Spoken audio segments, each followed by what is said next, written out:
why they are known as apparatus. So this is the name. That is why the name juxta means near, glomerulus, glomerular refers to glomerulus, apparatus means structure. Okay, so this is juxtaglomerular structure apparatus, that is the collection of specialized type of cells located near to the glomerulus. ठीक है ना, तो ऐसे ही define किया जाता है क्या है JGA. JGA is a collection of specialized type of cells located near the glomerulus. जैसा उसका नाम है वैसे उसकी definition है. It comprises of three type of cells: juxtaglomerular cells, macular densa cells and mesenchymal cells. अब हम एक एक करके देखते हैं क्या होती है ये. तो juxtaglomerular जो cells होती हैं, again the name itself suggests juxta means near, glomerular means glomerulus के पास वाली cells. तो आप भी देख सकते हैं ये glomerulus है, उसका क्रॉस सेक्शन है, ये glomerular capillaries है. यहाँ पे ये afferent arteriole जा रहा है. Afferent arteriole जहाँ पे glomerulus बनाता है, at that part there are certain the vessels, the cells of the vessel, they become specialized myoepithelial cells. That is, they are modified vascular smooth muscle cells. मतलब जो vascular मतलब vessels, smooth muscle जो vessels में smooth muscle cells है, वो specialized type of cells बन जाती हैं. वो उनको कहा जाता है juxtaglomerular cells. ये जो आपकी तीन लेयर होती है vessels में, interna, media and adventitia. ये मीडिया और एडवेंटिशिया की जो सेल्स होती है वो ये स्पेशलाइज्ड सेल्स बनाती है, इंटरना ही नहीं बनाती. तो these specialized myoepithelial cells are present on the afferent arteriole. Afferent मतलब जो ब्लड लेके आ रहा है ग्लोमेरुलस में, उन आर्टेरियोल के पास कुछ सेल्स होती हैं जो कि एकदम ग्लोमेरुलस में बनाने से जस्ट पहले की जो सेल्स होती है, कुछ सेल वो स्पेशलाइज हो जाती है. उनको कहा जाता है juxtaglomerular cell, near the glomerulus. जो वैस्कुलर मायोएपिथेलियल सेल्स हैं उनको कहा जाता है. तो these cells are known as juxtaglomerular cells and these have very well developed cell organelles. All the cell organelles, चाहे वो Golgi apparatus हो, endoplasmic reticulum हो, mitochondria हो, ribosomes हो, all these cells, mitochondria are in abundance in these cells. So all these organelles are very well developed in these juxtaglomerular cells. And they, the main function है, they synthesize, store and release a particular type of enzyme known as renin, RENIN. एक और renin होता है RENNIN जो हम बाद में पढ़ेंगे, वो इसमें नहीं होता. तो RENIN जो renin है, वो renin वो synthesize करता है JG cells, store करता है और release भी करता है. सब JG cells ही करते हैं. And when they are released, they are released in the secretory granules. Okay, and these, due to the secretion of these granules, these JG cells are also known as granular cells.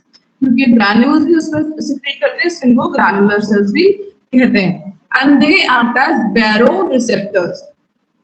Baroreceptors मतलब tension receptors. When there is a change in the blood pressure of the afferent arteriole में जो blood आ रहा है उसके pressure में जैसे ही change आएगा, that pressure change will be immediately recognized by these JG cells. और जो भी उनका इफेक्ट होगा, जैसे secretion of renin, वो ये तुरंत ही परफॉर्म करेंगे. तो these cells they act as a very good baroreceptors. मतलब they are receptors. Receptor आपको शायद सर पढ़ा चुके हैं. तो they act as receptor for any change in blood pressure of the afferent arterioles. So they detect the change in the blood pressure and they immediately secrete the renin, and then renin act in a particular way जो भी हम पढ़ेंगे. And they are also very well supplied by sympathetic fiber. Here you can see these blue cells are showing you juxtaglomerular cells, and they have very well developed sympathetic supply.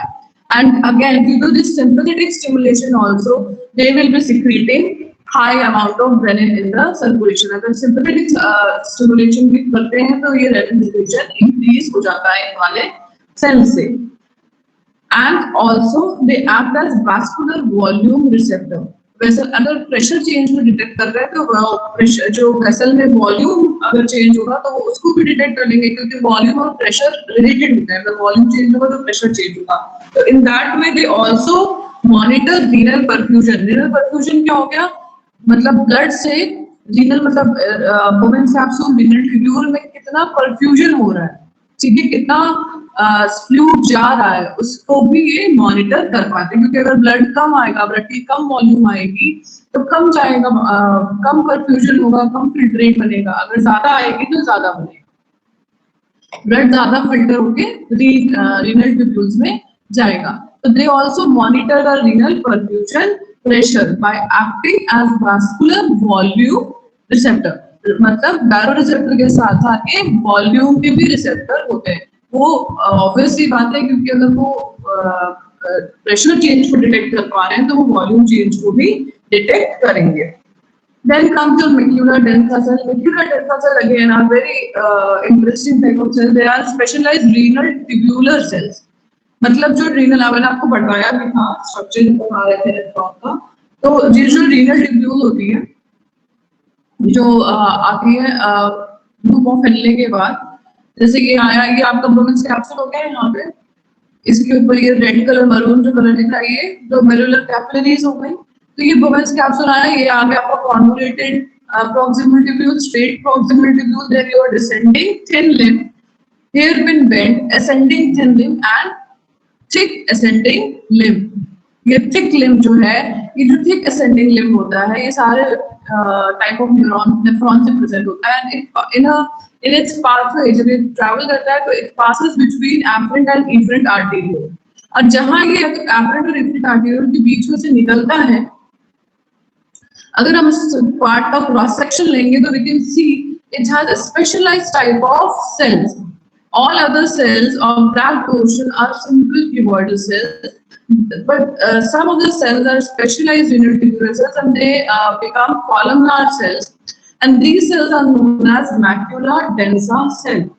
And these macular densa cells, they are not performing any reabsorption। ये जबकि जो आपको renal tubule का जो function होता है वो reabsorption होता है, तो but these cells, these macular densa cell, ये बाकी की सेल्स रीअब्जॉर्प्शन करेंगे उस पोर्शन में, लेकिन जो डेवलप स्पेशलाइज्ड डेवलप्ड सेल्स हैं, मैक्यूलर डेंसा सेल्स हैं, they are not adapted for reabsorption, ये रीअब्जॉर्प्शन नहीं करती हैं, they are not even innervated for that. What they do, they detect any change in the sodium and chloride load that is coming in this portion। जो भी sodium और chloride इस जो भी फिल्ट्रेट आ रहा है यहाँ पे, वो यहाँ से पास होगा, जब यहाँ पे आएगा तो वो मैक्यूलर डेंसा सेल ये डिटेक्ट करती है कि सोडियम और क्लोराइड का जो लोड है वो सही है कि नहीं, अगर कम है तो तब भी वो स्टिमुलेट होती है, अगर वो नॉर्मल से ज्यादा है तो भी वो स्टिमुलेट होती है। तो these macular densa cell they act as chemoreceptors, ठीक है, they react or they receive the impulses when there is a chemical change in the filtrate। Filtrate मतलब जो भी फिल्टर होकर फ्लूइड इस ट्यूब्यूल में जा रहा है उसको फिल्ट्रेट कहते हैं। तो वो उसमें सोडियम और क्लोराइड का कॉन्सेंट्रेशन जरा भी ऊपर नीचे होता है तो ये इसको डिटेक्ट कर लेती हैं, they act as a chemoreceptor and then they send impulses to the JG cells, juxtaglomerular cells, जो बैलून कलर की सेल्स दिख रही है या ग्रैनुलर सेल्स जिनको कहते हैं, उनको ये इंपल्स भेजते हैं कि भाई सोडियम और क्लोराइड का लोड तो कम है, तो वो क्या करती है, अच्छा इसका मतलब है कि मुझे ब्लड का फ्लो इंक्रीज करना पड़ेगा, तो they increase the blood flow by secreting renin. तो रेनिन किस तरह फंक्शन करता है फिर से मैं आगे बताऊंगी आपको। तो this is how it acts macula densa cell, it detect any change in the sodium और chloride load that is passing through the renal tubule and it gives impulses to the GG cells through third type of cells। तो ये जो signal relay है ये mediate किया जाता है तीसरी तरह के सेल से जिसको कहते हैं मेसेनक्लायल सेल्स। तो मैक्यूलर डेंसा जो सेल्स होती है वो मेसेनक्लायल सेल के कांटेक्ट में होती है, और मेसेनक्लायल सेल्स जो है वो मैक्यूलर डेंसा मेसेनक्लायल को बोलती है कि सोडियम का लोड कम है, मेसेनक्लायल जेजी सेल्स को बोलती है। तो मेसेनक्लायल जो सेल्स है, दीस सेल्स यहाँ पे आप देख लीजिए, ये व्हाइट वाली जो सेल्स है ये मेसेनक्लायल सेल्स है, ये ग्लोमेरुलस के बाहर है, ये ग्लोमेरुलस है आपका, ठीक है ना, इसके बाहर है ये, ठीक है, तो इसके बाहर जो है तो इसलिए क्या लगती है ये एक्स्ट्रा ग्लोमेरुलर मेसेनक्लायल सेल्स, ठीक है, तो ये ग्लोमेरुलस के बाहर है, इसके these are known as extra glomerular mesenchymal cells and these are in contact with macular densa cells and they relay the impulses or the signals between macular densa and extraglomerular cells, ठीक है। तो दूसरी तरह की मेसेनक्लायल sales होती है जिसको हमने पहले भी पढ़ा था स्ट्रक्चर में, जब हमने पढ़ा था, जिनको कहा जाता है ग्लोमेरुलर मेसेनक्लायल सेल। आप एक बीच में ये जो कैपिलरी लूप्स है उनके बीच में एक ग्रे कलर के सेल्स देख रहे होंगे आप, इन सेल्स को कहते हैं glomerular mesenchymal sales.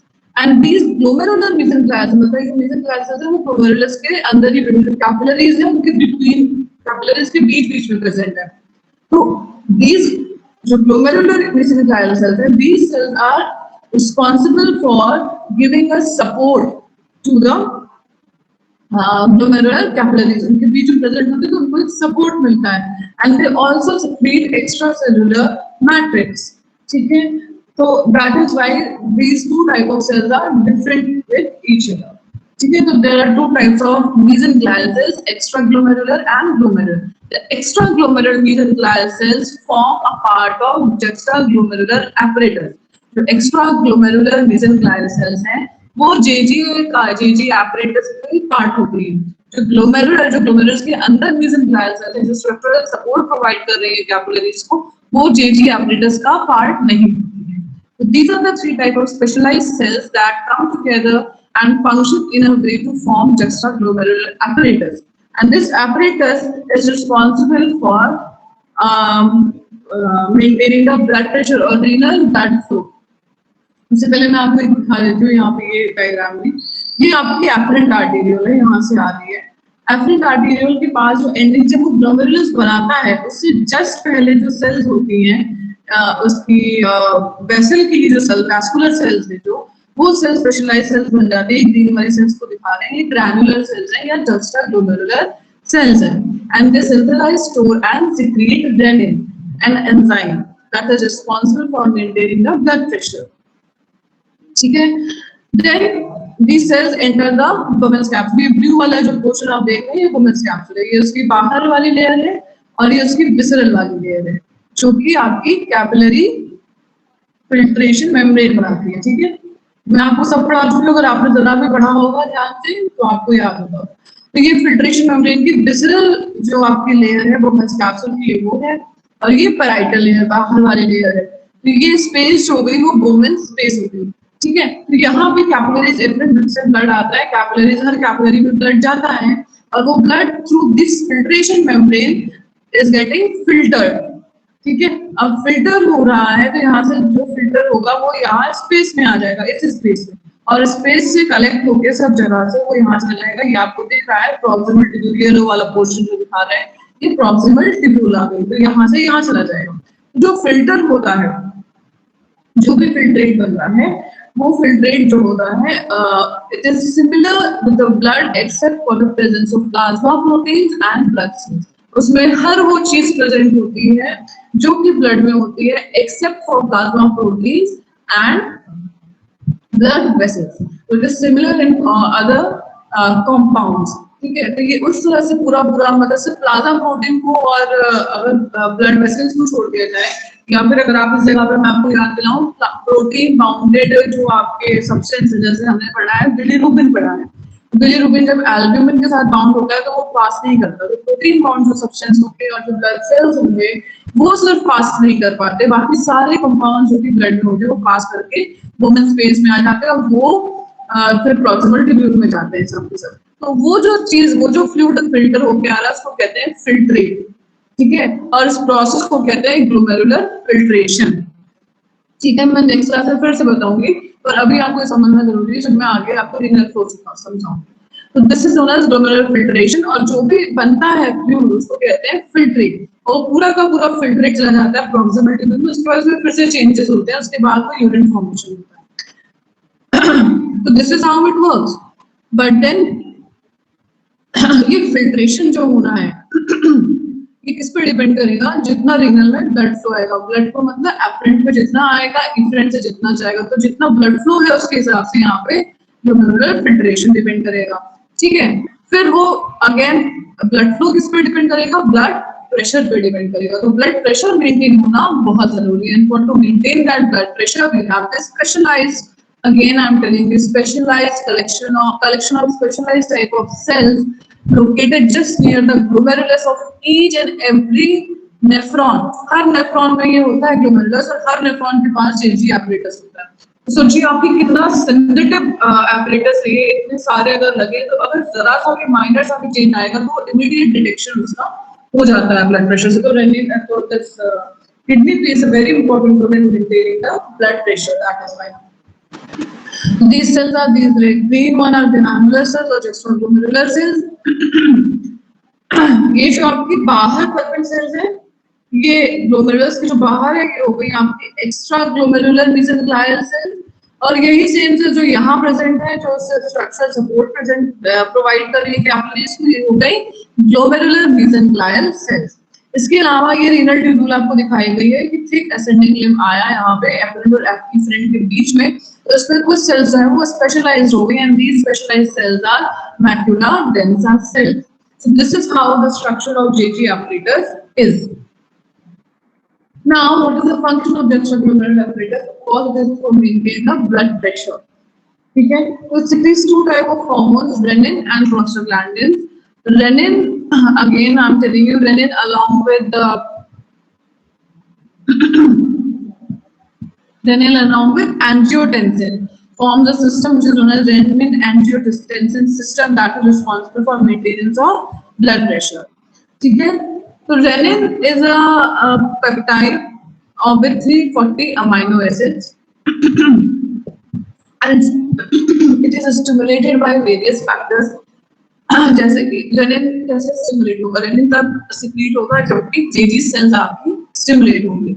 JG cell कब होंगे, जैसे ही प्रेशर में चेंज आएगा, fall in arterial blood pressure, जैसे ही ब्लड प्रेशर डिक्रीज करेगा JG सेल स्टिमुलेट हो जाएंगे और रेनिन सिक्रीट हो जाएगा।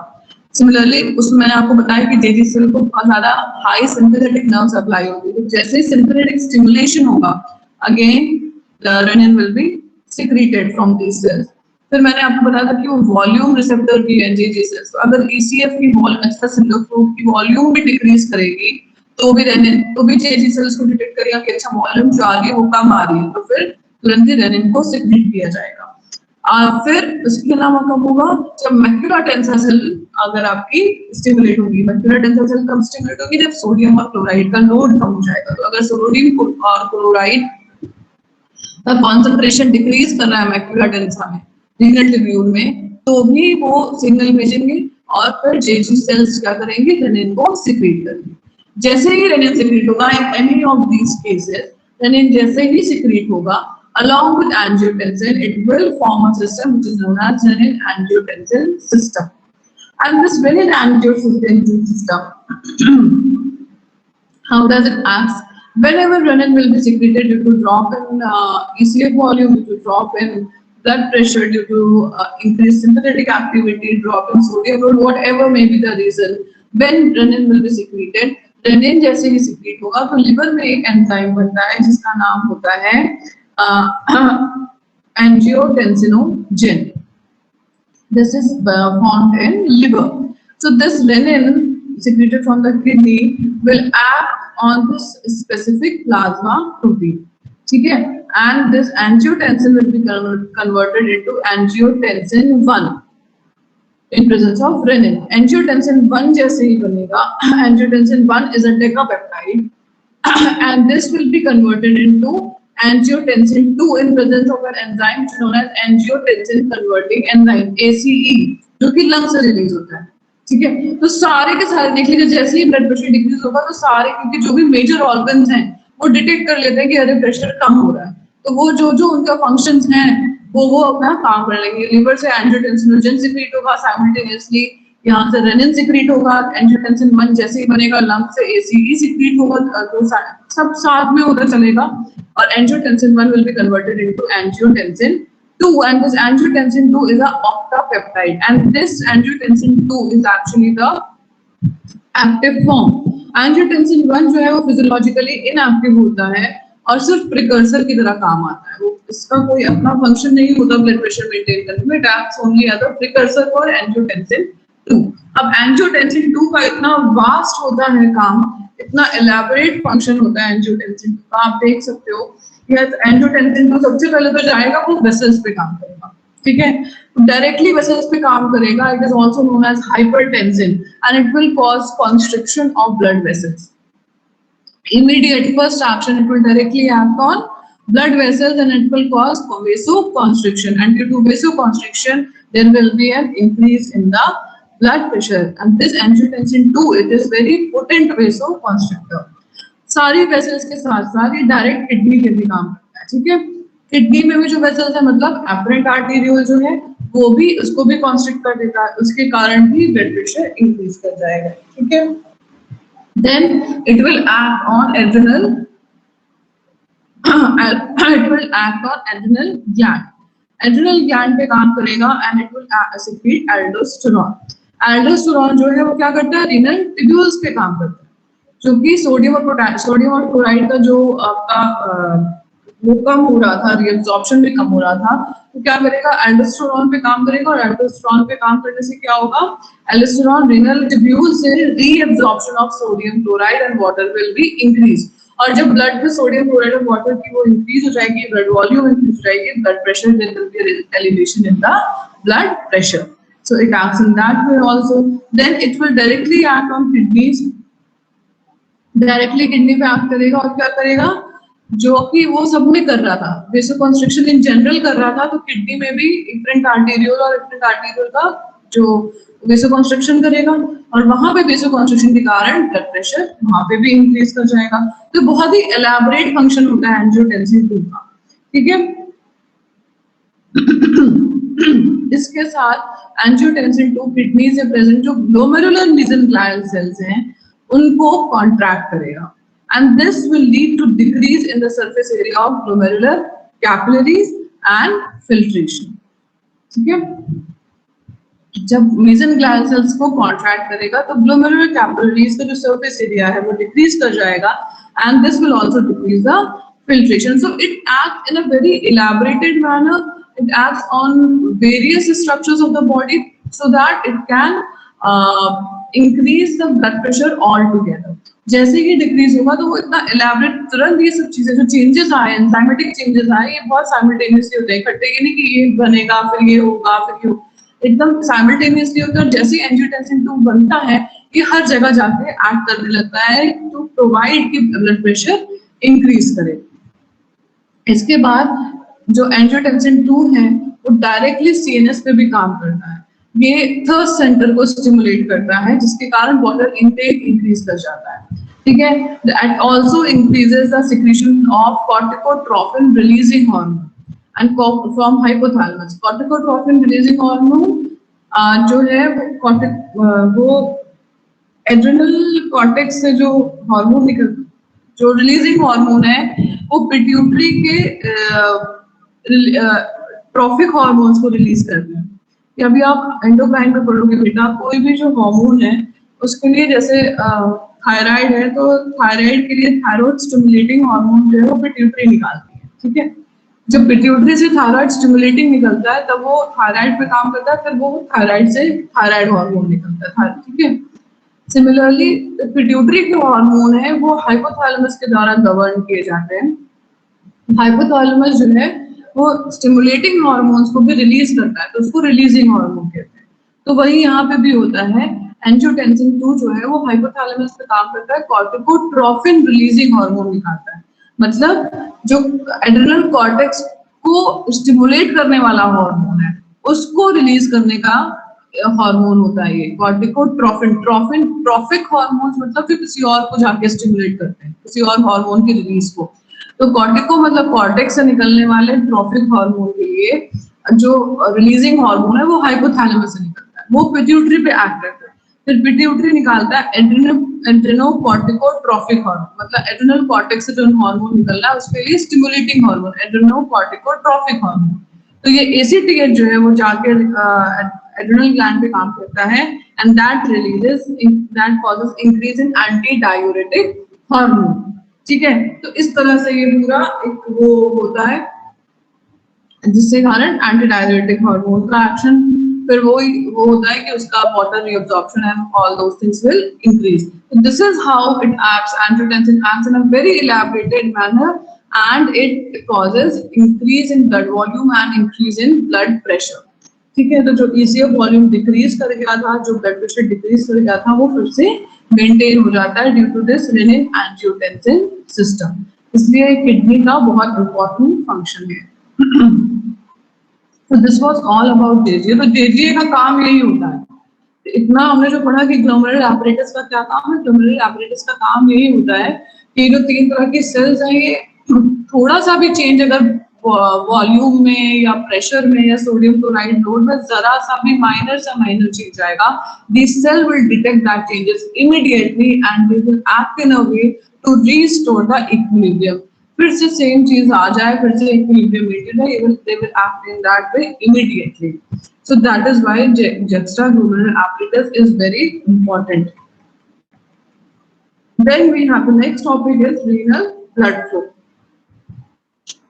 Renal blood flow, renal जो blood vessels होती हैं, it is very, the renal blood flow is very high. It is almost 1300 ml of the total blood flow of cardiac output. Cardiac output क्या होता है? 1 minute में heart जितना blood pump कर रहा है, 1 मिनट में हार्ट जितना पंप करता है उसका 26% is received by the kidneys.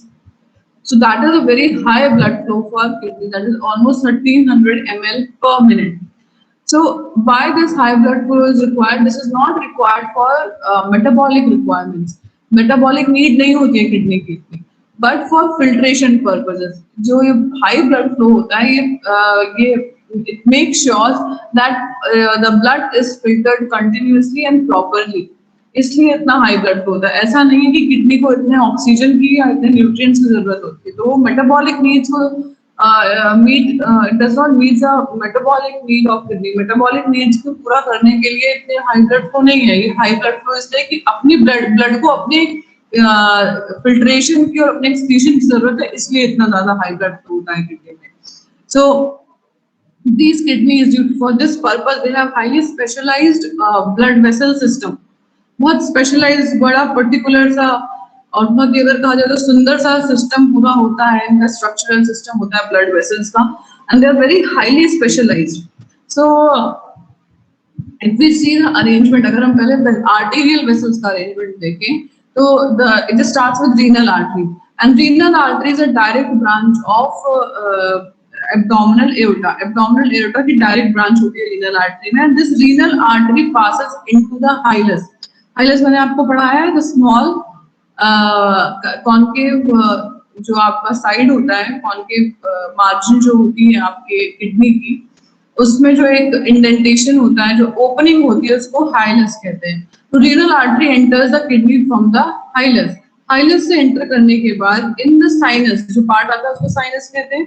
Sinus में it divides into 4 to 5 times, and these 4 to 5 divisions are known as segmental arteries. So you can see this is known as superior segmental artery. Divide होने के बाद superior segmental artery, anterior superior segmental, anterior inferior segmental, ठीक है, तो inferior segmental, तो these all are segmental branches of renal artery. तो 4-5 branches हो जाती है, इनको कहा जाता है segmental artery. Now these segmental artery travel through the major calyxes and minor calyxes and around the pyramid. ये renal pyramid है, इसके around he again they divide themselves 2 to 3 times. ठीक है, तो ये जो arteries हो गई, ये artery हो गई आपकी interlobar arteries. ठीक है, interlobar arteries, lobes के around इन्होंने ये form होती है. तो segmental arteries डिवाइड हो जाती हैं कई सारे 4 से 5 डिविजन्स में, and they form interlobar arteries around the renal pyramid. And this interlobar arteries, ये जा रही है interlobar artery around the base of the renal pyramid. ये एपेक्स है, ये बेस है, तो बेस के अराउंड ये टर्न कर जाती है. आप देख रहे हैं वो बेस के अराउंड टर्न कर गई, and due to this arc structure these arteries are known as arcuate arteries. क्योंकि उन्होंने आर्क फॉर्म कर लिया और वो बेंड हो गई, इससे इनको कहा जाता है arcuate arteries. So these are known as arcuate arteries. ठीक है, now these arcuate arteries they run through the renal cortex. renal cortex में ही आपका वो प्रेजेंट होता है Bowman's capsule. तो वहां पे जाना है हर आर्टरी को, वहां पे ग्लोमेरुलस बनाना है. तो ये जो आर्कुएट आर्टरीज होती है उसमें से ब्रांचेस निकलती हैं, 3 ब्रांचेस आप देख रहे हैं, and these straight branches into the cortex are known as interlobular artery. ठीक है, लोब्यूल्स के अंदर लोब्यूल्स बनाने के लिए जा रहे हैं, तो interlobular artery. these were interlobar arteries. ये देख लीजिए interlobar arteries and these are interlobular arteries. So these interlobular arteries, तो आप ये देख सकते हैं कि ये जो थिन ब्रांचेस हैं इसमें भी अगेन बहुत छोटे 3-4 ब्रांचिंग हो रखी है. and these branchings they form the afferent arteriole. ठीक है, they form the afferent arteriole. So afferent arteriole, each afferent arteriole now enters into the women's capsule and divides again and again to form the tuft of capillaries which is known as glomerulus. ठीक है, तो ये जो thin, ये आपने ये आपकी आई renal artery, segmental artery, ठीक है, ये सेगमेंटल आर्टरी डिवाइड हो गई 4-5 बार, तो ये बन गया इंटरलोबर आर्टरी, फिर ये यहाँ पे टर्न हो गई बेस के अराउंड, तो इसलिए बन गई आर्कुएट आर्टरी. आर्कुएट आर्टरी यहाँ पे आप देख सकते हैं कि straightly it is going as radiation, it is going into the cortex. These are known as interlobular arteries. Interlobular arteries again divides many times. आप सोचिए, आप 1.2 मिलियन नेफ्रॉन्स हैं एक किडनी में, तो उतने ही आपको एफरेंट आर्टेरियोल चाहिए. हर नेफ्रॉन के लिए अपना ग्लोमेरुलस बनेगा, तो उतनी बार डिवाइड करके ये एफरेंट आर्टेरियोल्स बनने हैं. ठीक है, तो ये एफरेंट आर्टेरियोल्स बन जाते हैं. And these afferent arterioles enter the women's capsule in the cortex, and they form a tuft of capillaries that is known as glomerulus. So now the glomerulus will function. Glomerulus वैसे ही function करेगा filtration वगैरह के लिए, और जो भी blood उसमें enter किया है वो निकल जाएगा कहाँ से, efferent. Filtration के बाद मैंने आपको बताया वहाँ filtration होगा, और blood, क्योंकि प्लाज्मा और ब्लड सेल फिल्टर नहीं हो रहे हैं, तो जो efferent arteriole से जा रहा है वो भी ब्लड ही होगा, डीऑक्सीजनेटेड नहीं होगा, ऑक्सीजनेटेड ब्लड ही होगा वो. ठीक है ना, तो इसलिए कहलाती है efferent arteriole, इसलिए वो वेन से ही कहलाती है, वो होती है efferent arterioles. Now efferent arterioles, so this is the arrangement. आगे देखें अगर, aorta, renal artery, segmental, interlobar, arcuate, cortical या रेडिएट. मैंने आपको बोला कि वो जो आर्कुएट के बाद इंटरलोब्यूलर होती है वो कॉर्टेक्स में जाती है, इसलिए उनको कॉर्टिकल आर्टरी भी कहते हैं. रेडिएशन लग रहे थे वो आप देख सकते हैं ऊपर वाले डायग्राम में कि वो रेडिएशंस की तरह जा रहे हैं, इसलिए उसको रेडिएट आर्टरी भी कहते हैं. तो इसके सारे नाम हैं. इंटरलोब्यूलर को, ये जो इंटरलोब्यूलर है ये देखिए ना, ये ऐसे स्ट्रेट जा रही है रेडिएशंस की तरह, इसलिए इसको रेडिएट आर्टरी भी कहते हैं. क्योंकि ये कॉर्टेक्स में जा रही है इसलिए इसको कॉर्टिकल आर्टरी भी कहते हैं. तो ये सारे नाम एक ही तरह के आर्टरी के. And then it divides again and again to supply each and every nephron and forms afferent arteriole. And these afferent arterioles then form that tuft of capillaries, गुच्छा जो हमने पढ़ा है जिसको कहते हैं glomerulus, जहाँ से filtration होता है. और glomerulus again forms the efferent arteriole. अब ये efferent arteriole की अगर हम बात करते हैं, तो efferent arteriole मैंने आपको बताया दो था लास्ट क्लास में कि दो तरह के नेफ्रॉन्स होते हैं, cortical nephrons and जुक्स्टामेडुलरी नेफ्रॉन्स. ठीक है, दोनों का फंक्शन मैंने आपको बताया था कि कॉर्टिकल नेफ्रॉन्स ज्यादा होते हैं, 85% होते हैं, और उनका फंक्शन मेनली होता है फिल्ट्रेशन. जुक्स्टाग्लोमेरुलर जो नेफ्रॉन्स होते हैं वो 15% ही होते हैं, और उनका मेन फंक्शन होता है काउंटर करंट मैकेनिज्म, जो आगे हम पढ़ेंगे. मतलब कॉन्सेंट्रेशन ऑफ यूरिन की कॉन्सेंट्रेशन को मेंटेन करना, कितनी कॉन्सेंट्रेटेड होनी चाहिए या डाइल्यूटेड होनी चाहिए, उसको मेंटेन करना. तो जो दोनों टाइप के नेफ्रॉन्स हमने पढ़े, मैंने आपको उसमें बताया था कि उसकी दोनों की जो कैपिलरी बेड बनती है वो डिफरेंट होती है. सो efferent arterioles then form two type of capillary beds, peritubular capillaries और vasa recta. So you can see here, ये आया आपका आर्टरी. ठीक है, efferent arteriole, उसने glomerulus बनाया, glomerulus के बाद ये efferent arteriole बन गया. ठीक है, efferent arteriole जो आया वो efferent arteriole ने जो कॉर्टिकल नेफ्रॉन होते हैं, ये आपको ये दिखाया है कि कॉर्टिकल नेफ्रॉन है, उसके अराउंड पेरिट्यूबुलर कैपिलरीज बनती है. ठीक है, एंड जो आपके जुक्स्टामेडुलरी, ये मेडुलरी ट्रायंगल है, इसके पास जो नेफ्रॉन होते हैं जो कि 15% नेफ्रॉन्स हैं, उनमें क्या होता है कि जो efferent arteriole है वो रीनल ट्यूब्यूल के अराउंड जो बनाता है कैपिलरी बेड, उसमें पहले बहुत लंबा स्ट्रेट जाती है ये वेसल्स, और जो लूप ऑफ हेनले होता है उसके पास ही सिर्फ ये कैपिलरी बेड बनाती है. And that is known as, this type of vessel is known as vasa recta. ठीक है, तो आप नेक्स्ट डायग्राम में देखो, आपको ज्यादा अच्छे समझ आएगा. ये देखो, ये है कॉर्टिकल नेफ्रॉन. ठीक है, तो कॉर्टिकल नेफ्रॉन्स, उनका मैंने आपको बताया था कि उनके जो लिम्स होते हैं वो बहुत लॉन्ग नहीं होते हैं. ठीक है, तो उसमें ये आया आपका efferent arteriole, और immediately around proximal convoluted tubule, around loop of Henley, distal convoluted tubule, जो भी है, जितने भी पार्ट्स हैं इसके अराउंड बहुत ज्यादा हाईली एनास्टोमोसिस, मतलब बहुत ज्यादा मिक्स्ड या बहुत ज्यादा इंटरकनेक्टेड आपका कैपिलरी बेड फॉर्म होता है, and these type of capillaries are known as peritubular capillaries. On the other hand, if we see juxtaglomerular nephron, ठीक है, तो ये बेसिकली रिस्पॉन्सिबल होते हैं कॉन्सेंट्रेशन ऑफ यूरिन के लिए. तो जो ये एफरेंट आर्टेरियोल इसमें आ रहा है, ठीक है, ये एफरेंट आर्टेरियोल आ रहा है, इसके प्रॉक्सिमल ट्यूब्यूल जो आ रहा है, तो ये यहाँ से आया, ठीक है, प्रॉक्सिमल ट्यूब्यूल के अराउंड से यहाँ है, देखिए स्ट्रेट नीचे चला गया. इसमें बहुत ज्यादा यहाँ पे हाईली इंटरकनेक्टेड कैपिलरी बेड नहीं बनाया, ये यहाँ से सीधे नीचे चला गया, और around the loop of Henley यहाँ पे कैपिलरी बेड बनता है.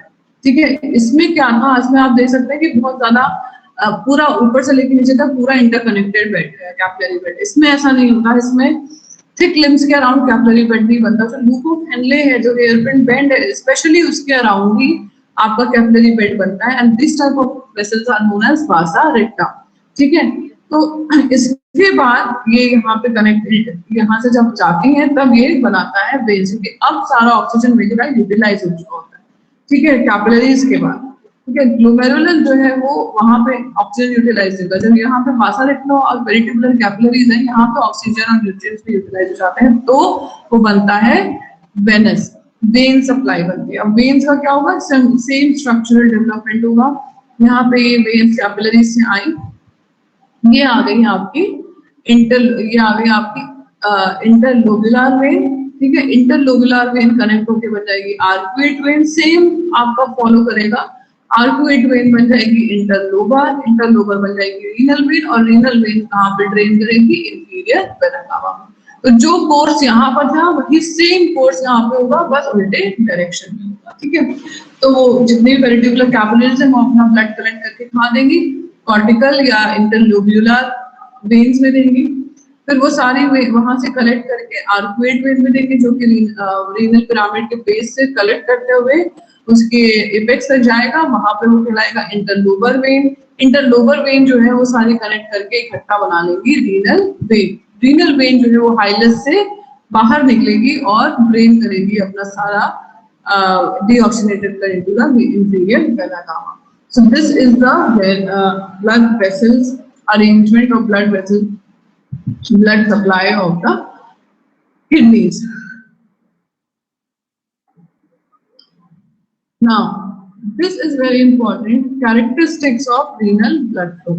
ये मैं आपको बता चुकी हूँ कि बहुत हाई ब्लड फ्लो होता है, 1200 ml per minute का ब्लड फ्लो होता है, that is 20 to 26% of total cardiac output. Again, this high blood flow is not a representation of metabolic requirement of kidney. It is related to the excretory function of the kidney. वो वही बात है कि वो metabolic requirement के लिए kidney को इतनी जरूरत नहीं है, लेकिन एक्सक्रीशन के लिए उसको हाई ब्लड फ्लो चाहिए, जैसे वो बार बार ब्लड को क्लीन कर सके, जितनी भी अनवांटेड चीजें हैं वो ब्लड से बाहर निकल सके, इसलिए इतना हाई ब्लड फ्लो होता है किडनीज में. Then very important function of renal blood flow is auto regulation. ठीक है,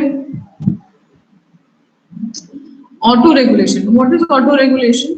पहले ऑटो रेगुलेशन पढ़ने से पहले मैं आपको ये बताऊंगी कि मैंने अभी आपको बोला था कि ग्लोमेरुलर फिल्ट्रेशन क्या होता है, रीनल ब्लड फ्लो क्या होता है. ग्लोमेरुलर फिल्ट्रेशन क्या होता है, जितना भी ब्लड आपके ग्लोमेरुलस में जा रहा है दैट इज फिल्टर्ड. ठीक है, फिल्टर्ड होता है मतलब जितने भी उसमें सब्सटेंस है सब वो कैपिलरी से निकल के बोमेन कैप्सूल में चले जाते हैं, except plasma protein and blood sales.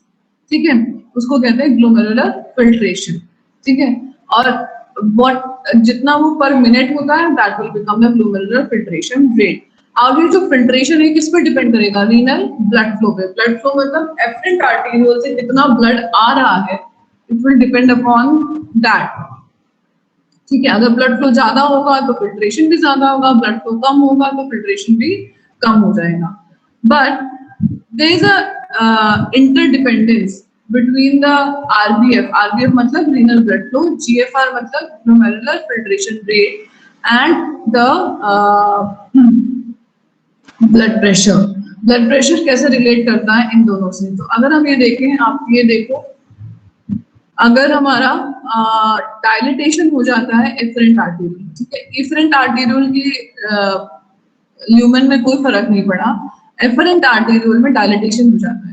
अगर डायलिटेशन हो गया तो जिस अमाउंट से ब्लड आ रहा है वो इंक्रीज कर जाएगा, ठीक है।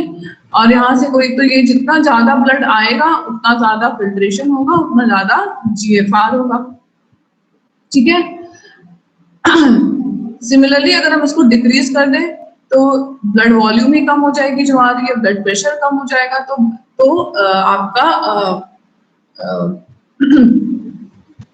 सॉरी ब्लड प्रेशर इंक्रीज कर जाएगा और ब्लड वॉल्यूम जो आ रही है वो कम हो जाएगी, तो उसके कारण रीनल ब्लड फ्लो डिक्रीज कर गया। रीनल ब्लड फ्लो डिक्रीज करेगा तो जो फिल्ट्रेशन है वो डिक्रीज कर जाएगा। जब ब्लड फ्लो, जब जितना ब्लड आ रहा है वही डिक्रीज कर गया तो ऑब्वियस सी बात है कि फिल्ट्रेशन भी डिक्रीज कर जाएगी। अब अगर हम देखें इफरेंट आर्टेरियल का, ठीक है, इफरेंट आर्टेरियल को अगर आप देखते हैं, अगर इफरेंट आर्टेरियल में डायलिटेशन हो जाती है, ठीक है, डायलिटेशन हो जाती है तो यहाँ पे रीनल ब्लड फ्लो इंक्रीज कर जाएगा, क्योंकि ब्लड का जो आउटफ्लो है वो इंक्रीज कर रहा है। आउटफ्लो इंक्रीज कर रहा है तो इनफ्लो भी उसी हिसाब से इंक्रीज कर जाएगा, ठीक है, क्योंकि यहाँ से ब्लड को निकलने में आसानी हो रही है तो वो जल्दी निकलेगा, एस्केप करेगा।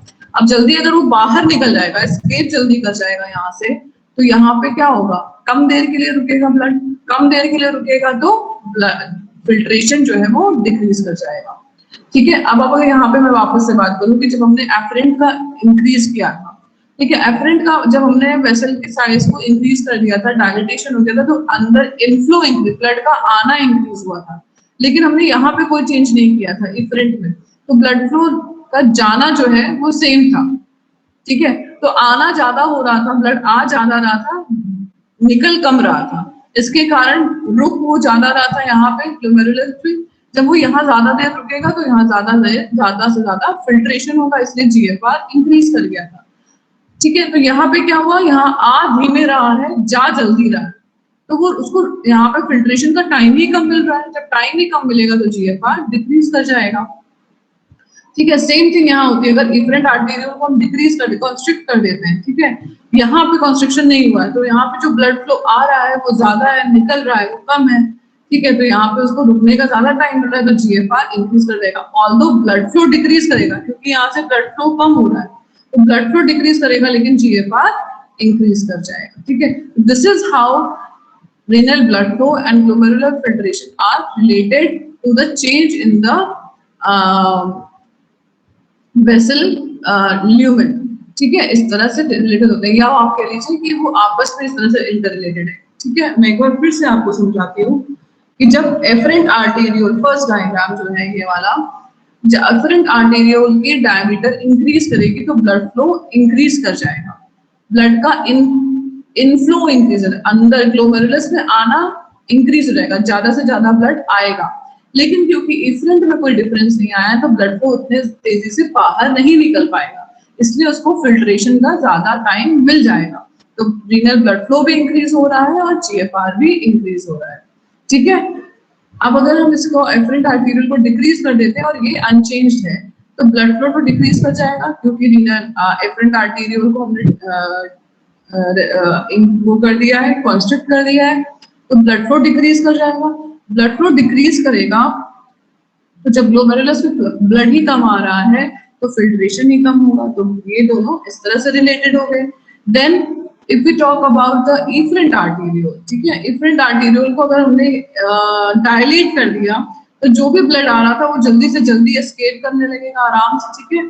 तो ये एक तरह से देख लीजिए तो दो ट्यूबुलर सिस्टम है, अगर पाइप ए से पानी कम आ रहा है और पाइप ए की डायमीटर ज्यादा है तो उतना पानी बहुत आराम से बाहर निकल जाएगा, ठीक है। तो वही चीज यहाँ पे, तो उसको यहाँ रुकने का टाइम कम मिलेगा, यहाँ कम रुकेगा तो फिल्ट्रेशन कम होगा। ऑपोजिट टू दैट, जब यहाँ पे डायमीटर ज्यादा है यहाँ पे कम है तो ब्लड फ्लो ज्यादा आ रहा है, उसको निकलने में ज्यादा टाइम लगेगा, क्योंकि उतना जितना ब्लड आ रहा था वो इतने से निकलने में उसको टाइम ज्यादा लगेगा।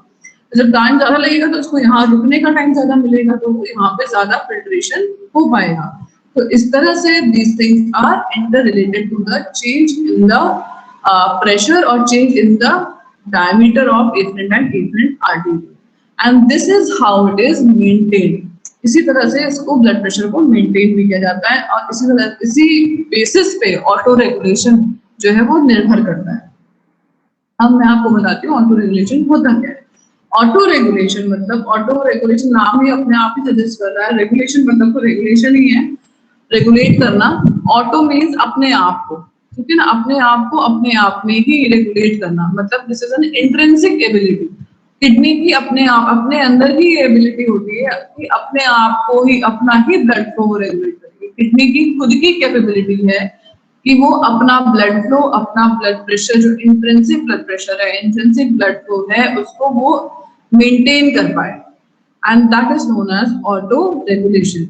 और बहुत हाई वाइड रेंज होती है, 80 से 200 mmHg, 80 to 200 mmHg of blood pressure, renal arterial pressure, ठीक है, इतने में भी जो रीनल ब्लड फ्लो है और जो GFR है वो मेंटेन रहते हैं एक इक्विलिब्रियम, चेंज नहीं होते। It's a very wide range from 80 to 200 mmHg change in the renal pressure. Renal pressure में इतना भी चेंज आ जाए, 80 हो या 200 हो, जो उसका ब्लड फ्लो है एक ग्लोमेरुलस में और जो उसका GFR है, फिल्ट्रेशन है, वो चेंज नहीं होता, वो कांस्टेंट रहता है। आप ये देख सकते हैं यहाँ पे, ये यही डायग्राम यही शो करता है कि द आर्टेरियल ब्लड प्रेशर और रीनल आर्टेरियल प्रेशर जो एक ही चीज है, क्योंकि वो थ्रू आउट सेम रहता है प्रेशर।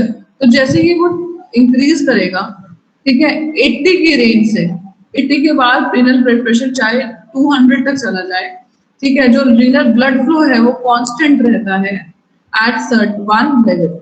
200 के बाद जैसे ही प्रेशर इंक्रीज करना शुरू करता है, हाँ, तब रीनल ब्लड फ्लो में चेंजेस आते हैं, GFR में चेंज आते हैं। लेकिन if you can imagine 80 to 200 mmHg of pressure change, is a very wide range.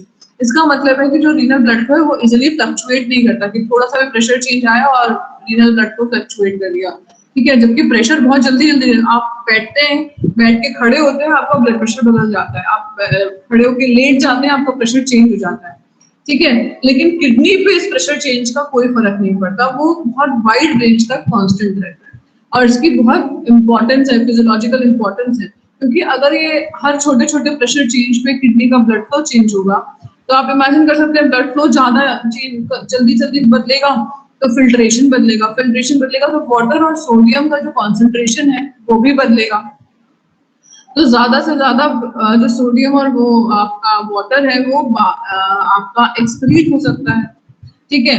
अब वो बैलेंस नहीं होता है कि उसको उसके इनटेक का के साथ वो बैलेंस नहीं होगा, तो कितनी जल्दी ऑल्ट्रेशन आएंगे। अगर छोटे छोटे प्रेशर पे आपकी किडनी मेंटेन ना करे चेंजेस, तो आपके सॉल्यूट लेवल और वाटर लेवल ऑफ बॉडी में इतनी ऑल्ट्रेशन आएंगे कि वो बॉडी का मेंटेन करना ही, that feature of the kidney to have this auto regulation, that means it maintains its blood flow and filtration within a wide range of pressure change। बहुत wide range है pressure change की, 80 to 200, उसमें ये blood flow, जो renal blood flow है, वो अपने आप को कांस्टेंट रखता है, चेंज नहीं होने देता है। इसका मतलब है कि जो भी सॉल्यूट लेवल्स और वाटर लेवल जो किडनी मेंटेन कर रही है, वो बहुत जल्दी जल्दी फ्लक्चुएट नहीं हो सकते, अदरवाइज वो बहुत जल्दी जल्दी फ्लक्चुएट करे और ऐसे बहुत ज्यादा सॉल्यूट का लॉस हो जाएगा बॉडी से, और वो बैलेंस करना मुश्किल हो जाएगा इतने छोटे छोटे प्रेशर चेंज में। क्योंकि मैंने आपको जैसे बताया कि वो उठने और बैठने में प्रेशर में चेंज आता है, लेटने में प्रेशर में चेंज आता है, आप तेज चल रहे हैं, आप धीमे चल रहे हैं, हर चीज से ब्लड प्रेशर में डिफरेंस आता है, लेकिन वो डिफरेंस किडनी के फंक्शन को ऑल्टर नहीं कर पाता due to this property of auto regulation. Okay, so auto-regulation, how does it function? It functions by two mechanisms: myogenic mechanism and tubuloglomerular feedback. Myogenic mechanism क्या होता है? मायो मतलब मसल, ठीक है, जेनिक मतलब जनरेशन, जो मसल के कारण जनरेट हो उसको कहते हैं मायोजेनिक ऑटो रेगुलेशन। होता क्या है इसमें, जैसे ही ब्लड प्रेशर इंक्रीज करता है, ठीक है, आप जो आपकी वैस्कुलर स्मूथ मसल्स है, जो वेसल्स है, उनकी एक बहुत पर्टिकुलर प्रॉपर्टी होती है, अगर उनको स्ट्रेच किया जाए तो वो कॉन्ट्रैक्ट करती है, ठीक है। ये बहुत स्पेसिफिक फंक्शन होता है वैस्कुलर स्मूथ मसल का, उनकी प्रॉपर्टी होती है कि they have a tendency to constrict और contract whenever they are stretch. जैसे ही ब्लड प्रेशर इंक्रीज करेगा, स्ट्रेच होगा, ठीक है, तो एफरेंट आर्टेरियोल्स जो है आपकी वो स्ट्रेच होंगे, स्ट्रेच के रिस्पॉन्स में वो क्या करेंगी, they will tend to contract, ठीक है। ब्लड प्रेशर इंक्रीज करने के कारण उनको स्ट्रेच फील होगा।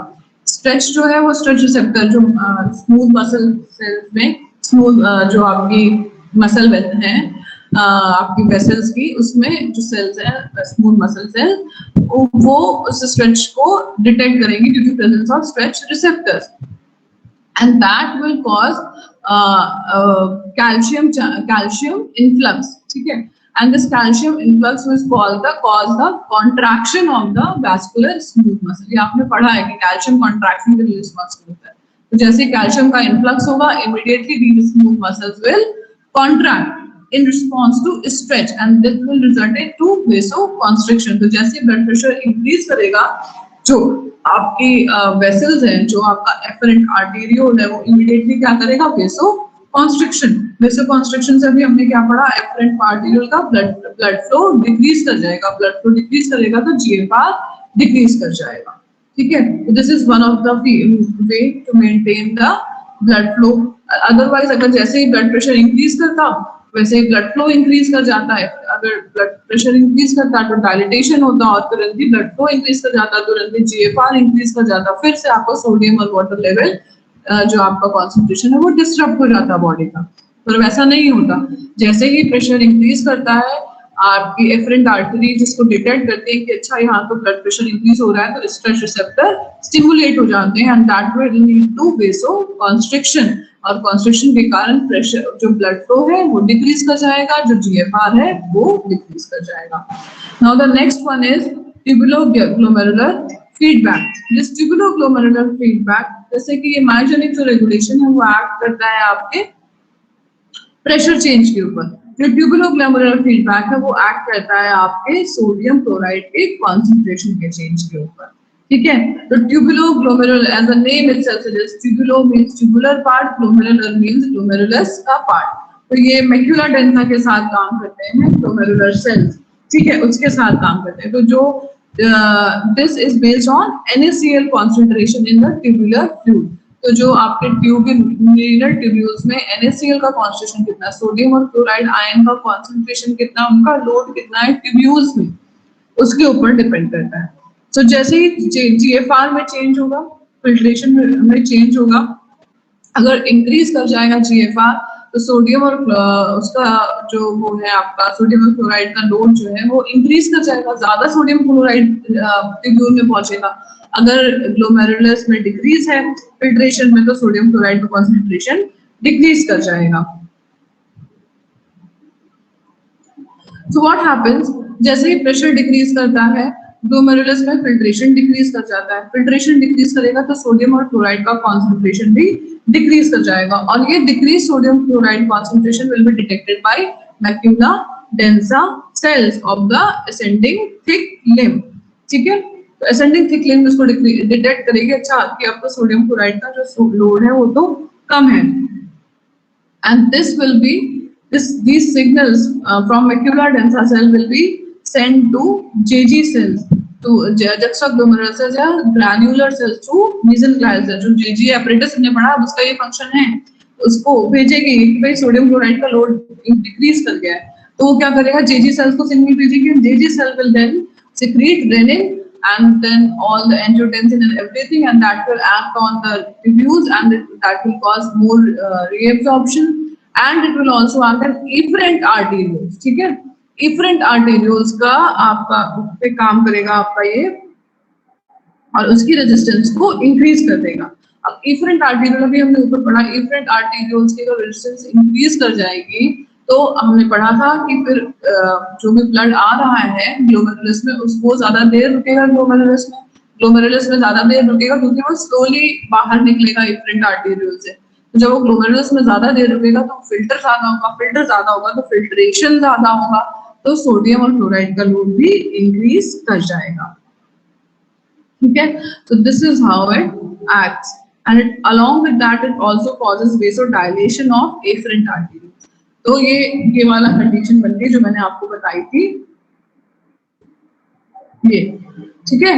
तो ये अलोंग विद दिस जो आपका रेनिन है, जो NaCl है, वो that will cause vasodilation of efferent arteriole and vasoconstriction of efferent arteriole. तो ब्लड एंटर ज्यादा करेगा, निकलेगा कम, तो यहाँ पे ज्यादा देर रुकेगा, यहाँ पे ज्यादा देर रुकेगा तो फिल्ट्रेशन ज्यादा होगा, फिल्ट्रेशन ज्यादा होगा तो सोडियम और उसकी जो क्लोराइड का जो लोड है वो वापस से इक्विलिब्रियम में आ जाएगा.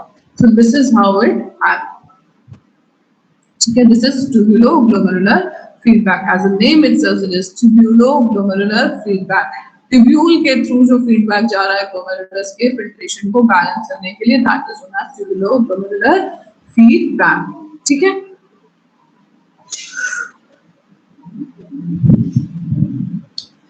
देखो ये जो है ये मैंने आपको डिक्रीज के लिए बताया. Similarly it acts for increase also. अगर रीनल प्रेशर इंक्रीज करेगा तो जीएफआर इंक्रीज करेगा. सोडियम और क्लोराइड का लोड जो है वो ज्यादा हो जाएगा फ्लूइड में, तो भी ये सिग्नल भेजेगा.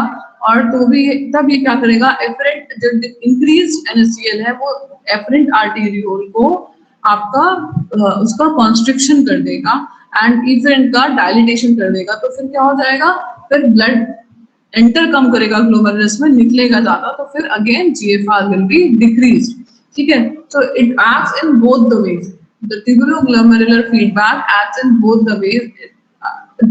जीएफआर इंक्रीज होने में और डिक्रीज होने में, दोनों में काम करता है. और दोनों में ये through feedback mechanism, negative feedback mechanism, अगर इंक्रीज हो रहा है तो उसको डिक्रीज करेगा, अगर डिक्रीज हो रहा है तो उसको इंक्रीज करेगा. This is how it acts. Along with this, there is also hormonal regulation of blood flow of kidneys. There are certain hormones like some are vasoconstrictors and some are vasodilators. ठीक है. तो vasoconstrictions are norepinephrine, angiotensin 2 and endothelin. तो ये सारे vasoconstrictor हैं. जो norepinephrine है, it causes intense vasoconstriction of both afferent and efferent arterioles. दोनों का नॉरएपिनेफ्रिन जो है वो करता है. एंजियोटेंसिन 2 अभी हमने पढ़ा, जस्ट नाउ हमने पढ़ा कि वो लो कॉन्सेंट्रेशन में कंस्ट्रिक्शन करता है प्रीडोमिनेंटली, लेकिन जब हायर कॉन्सेंट्रेशन होता है तो ये एफरेंट इफरेंट दोनों का कॉन्ट्रैक्शन करता है. ठीक है. तो लो कॉन्सेंट्रेशन में तो it only causes construction of efferent arteriole. ठीक है, जिसके कारण अभी हमने पढ़ा जीएफआर को मेंटेन करता है. लेकिन अगर बहुत हाई कॉन्सेंट्रेशन हो जाए एंजियोटेंसिन 2 की तो ये ओवरऑल कॉन्स्ट्रिक्शन करवा देता है. जो हमने ब्लड प्रेशर मेंटेनेंस में पढ़ा, तो ओवरऑल कॉन्स्ट्रिक्शन करवा देगा. तो ये आपका इफरेंट सबका कॉन्स्ट्रिक्शन करवा देता है. So this is how these vasoconstrictor works. Okay.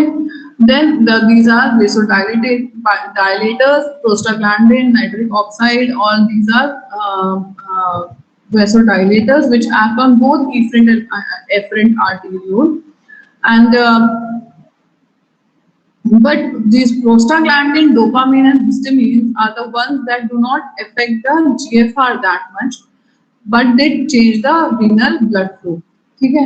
Renal blood flow पे सबका इफेक्ट होता है, लेकिन जीएफआर पे प्रोस्टाग्लैंडिन, डोपामिन और हिस्टामिन का उतना इफेक्ट नहीं आता जितना कि रीनल ब्लड फ्लो पे आता है. So these are the hormonal regulation. So hormonal regulation they act in accordance और in coordination with the auto regulation. ठीक है, क्योंकि ऑटो रेगुलेशन में हमने पढ़ा कि उसमें सारे हार्मोन्स और एंजाइम सीक्रेट होंगे. नॉरएपिनेफ्रिन सीक्रेट होगा. हम ये बोल रहे हैं कि वेसोकंस्ट्रिक्शन हो रहा है तो वेसोकंस्ट्रिक्शन के लिए नॉरएपिनेफ्रिन सीक्रेशन होना चाहिए, तभी हो पाएगा. तो ये हार्मोन और जो ऑटो रेगुलेशन है ये कोऑर्डिनेशन में काम करते हैं to maintain the renal blood flow. Main जो फंक्शन हुआ वो एचएजी एपरेटस का और ऑटो रेगुलेशन का वो है कि रीनल ब्लड फ्लो जो है वो मेंटेन रहना चाहिए at a constant level for a very wide range of blood pressure. ठीक है. जब तक वो कांस्टेंट नहीं होगा, रीनल ब्लड फ्लो कांस्टेंट नहीं होगा, तो जीएफआर मेंटेन नहीं होगा. और जीएफआर फिर से मैं वही बता रही हूँ कि जीएफआर अगर मेंटेन नहीं होगा तो सोडियम अगर वो बात ज्यादा होने लगा फिल्ट्रेशन, तो unnecessarily there will be loss of solute and water molecules from our body which will be very harmful, क्योंकि वो काउंटर बैलेंस नहीं हो पाएंगे उनके इनटेक से. उनका इनटेक इतना जल्दी नहीं हो पाएगा, काउंटर बैलेंस नहीं हो पाएगा जितनी जल्दी वो ब्लड प्रेशर चेंजेस के कारण वो एक्सक्रीट होंगे बॉडी से. So this is very important. This is a major physiological importance of autoregulation to maintain the renal blood flow within a very wide range of blood pressure at a constant level. एक constant level पे maintain करना blood flow को बहुत जरूरी होता है. That was all about JGA and renal blood flow for today's class. In next class we will study about how urine is formed. I hope it is clear to everyone.